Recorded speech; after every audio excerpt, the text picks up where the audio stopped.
trying all of the diets that you could have, and nothing seems to be moving the needle in your weight loss. You may have just been losing faith, saying, "This is how my body is. I can't do anything about it," when that's not true. The thing is, you may have been counting your calories like a madman. You may have been eating a lot less food and moving around a lot more.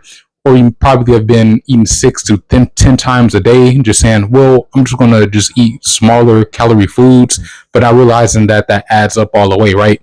So the issue with this is it's not that you have a calories in versus calories out problem, though calories in versus calories out does matter. But in this case, if you're insulin resistant, you have an insulin problem, right? So thing is, when you have 6 to 10 meals throughout the day, your insulin is constantly spiking up and down. That's not what you want. You want your insulin to spike up once or twice and then gradually come down and just stay at baseline. This is where the 2 meal a day thing comes on.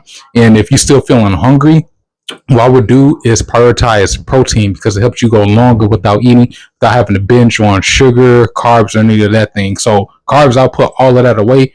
Prioritize protein. I'll go from 3 meals a day. If you're comfortable with 3 meals, totally fine. But what you want to do is gradually shorten it, then go to 2 meals a day, and then keep going until 1 meal a day, and then do some fasting, right? So like a 16-hour or 12-hour, 14-hour, 16-hour, work your way up to it. Don't just go to 24 hours a day, just outright back. But just 12-hour, 14-hour, 16-hour, 20, then 24. So you can go all day without eating, just only eat once. The insulin just comes up, comes back down to baseline, and then right at that moment, whether I'm fasting or whether my insulin levels come back down, I'll take advantage in some exercise, some strength training, because when my insulin levels are low, I'm able to take advantage of the fat because my insulin is not up. So that's what happens. When insulin is up, you can't burn fat, but when insulin is down, you're able to burn fat. Then nothing as far as carbs, what I would do is put all the carbs away. As I said before, I probably mentioned it earlier already, but I will focus on leafy greens and some berries. They're very high in fiber. You eat a whole bunch of